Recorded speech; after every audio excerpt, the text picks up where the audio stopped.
Here on match days, we absolutely love non-league football. Chance. Great ball. Goal! It's a goal! What a start! Oh! Oh! Yes! Good feet for a big man. He has. Go on!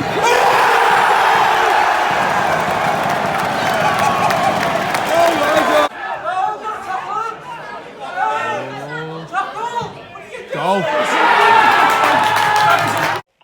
But yes, it's been hard to actually, because I thought, you know what, the other day I came up with the idea of sort of trying to whittle down the top sort of best non-league grounds that I've visited, and to be quite honest, it's very, very hard. Here's me actually trying to whittle this down the other day. Honestly guys, you wouldn't believe it. It's so difficult to actually whittle this down, but I reckon I've probably done it. Okay, that clip never really it was just me sort of waffling. Did manage to complete it. So, out of 52 non-league grounds that I've been to so far in my life, I've managed to whittle it down to 10, and there are a few, in my opinion, surprising entrants. So, we're going to up it from 10 down to 1, and so let's just get on with it. So here we go then. At number 10 is a surprising one, Thorn Collieries, their welfare ground. When I spoke to James, the manager, of course, if you're watching this, James, hello. The feeling for me from the chairman and the manager, and sort of the idea of where they want to go. They want to be competing with Barnfold Welfare and Rosington Main. The stadium, of course, very non-league, but some of the developments they're doing at the welfare ground is going to be exciting. So, got to keep an eye on them in the near future.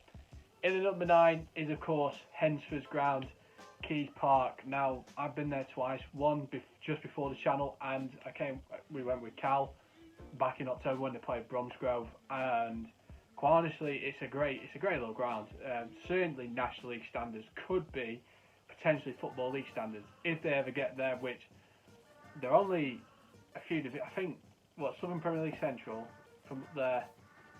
You look at about 3 divisions, so it's doable, but they've got to make sure depending on what happens with the leagues, of course, it might, hopefully next season they can challenge for the league. In the number 8 is another team.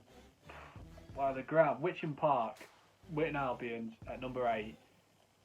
Absolutely, purely because when I went there, and I said this in the video, probably one of the top 5 best non-league grounds, probably a little bit of an over-exaggeration. However, the ground, unbelievable. You've got a museum inside the stadium. If you haven't been, go, because it's magnificent. Some of the memorabilia they've got there. I remember there was a Bolton top from the season they went up to the Premier League. So, absolutely incredible. Plus, great atmosphere there and good food as well. And nothing has a good stadium without food, as you'll see in the list. But yeah, in at 7, really, it's a ground that is quite recognisable if you are a big non-league fan. Is of course Moss Lane, Altrincham. Now, I've been there 3 times. Atmosphere, class. It's been really good old school ground. And if they do leave there one day, it would be such a shame. But it does need updating. It does, especially behind the goal, and also probably the main stand at the side of the pitch. I really do think that it would be a shame, but things move on, as you'll see again in this video. You'll be surprised what some of the grounds I've picked in this top 10. And one of them is number 6, the Acoustifoam Stadium, Shifnal Town. Now, a bit of backstory. So, it was May 2018, and I went to see them in the final game of the 17-18 season. And the ground was an absolute dive. I mean, it needed refreshing. I mean, the standard they've got needed some paint, and you could tell it had been neglected for a few years. But when I came back with Cal, when they played Wednesfield in the derby, absolutely amazing. The turnaround, and that is credit to the owner and credit to the staff, the work behind the club, behind the scenes. Absolutely incredible, and you could tell the ambition that the club really wants out of this and where they want to be, which of course, as they've said, is they want to be in the Midlands League. Well, depending on if the season does resume, which I highly doubt it will be. Right then, I've got my cup of tea, I've got my supplies, plus I'll probably get some M&S cookies while I'm here, just to keep myself well nice and parched, ready for the top 5. So into number 5, which of course is the Racecourse Ground. It's a bit... Alright, I do think, right, and this is my opinion, the 2 times I've been to Wrexham, especially when they play Stockport, the atmosphere was incredible. But the only thing is, it's the same issue that Altrincham have sort of got, is that the ground needs updating. It's certainly feeling its age, no doubt about it. But again, if I was to rank it on ticket price and that, it would come quite low. But I'm going on general atmosphere, and honestly, it's a historic ground. People know the Racecourse Ground. If you're an English football fan, you know the Racecourse Ground. Plus, as well, again, once they get that stand done, and if they've got dreams of playing in the Football League again, then they've got to know, and they've got to sort of make sure they get the updates, or maybe, just maybe, move to a new ground. And so, coming in at 4th place, sorry, I've just had a cookie. Coming in at 4th place is Broadhurst Park, the home of FC United Manchester. When I went there a couple of seasons ago, a couple of seasons ago now, crikey, time moves very fast. I thought the ground was very modern. I thought it was absolutely amazing. The atmosphere that day was class. It's a shame that they lost to Blythe, but on the whole, that ground reminds me a bit like the Peninsula Stadium, Salford City. Just the layout of the ground. But on the face of it, though, it's a great ground. And one day, I might even come back and do another video there. Hopefully with a different result.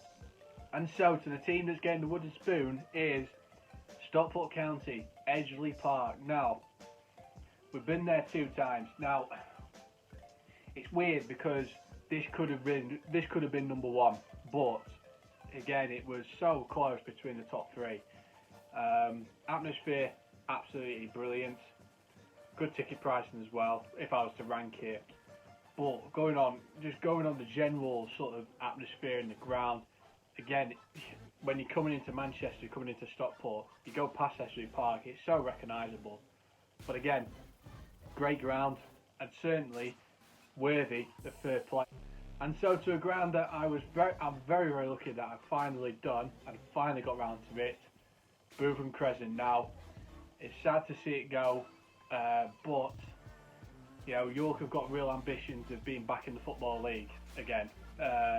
Certainly, if this suspension does be over and they can start playing again once they've got the funds, we could see York going back up to the National League. Excuse me. But on the whole, Bootham Crescent, great ground, great atmosphere, and I'm just very, very blessed that I finally did it. But it fell short on this list, and you'd be very surprised what came in top spot. And so, to number 1, numero uno, is of course, I need a drum roll for this, but coming in at number 1, it is Eggborough Kidderminster Harriers. Now, I'll explain why. Firstly, general atmosphere is actually alright at Eggborough. I think it's alright. And purely because when I sat in the away end twice, Kidderminster have won, so obviously it must be a lucky charm for them.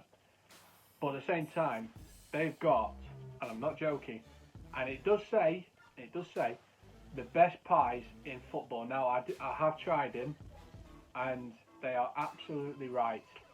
They're some of the best food in football. I mean, I need to observe a bit more, but again, it was award winning, so I'm just going to go on by what the awards say. But big congratulations for Kidderminster. They come top spot in my in the grounds that I have been to. So there we are, another video done. And you know, if you've enjoyed this and you want me to do a Football League one, please smash the like button, subscribe to the channel. Of course, we're on our way to 1,000 subscribers, and of course, you guys, you guys love the live stream. I will do some live streams again, watch alongs at some point. Might even do one this weekend, but who knows? But thanks so much, guys, and I'll see you in the next one.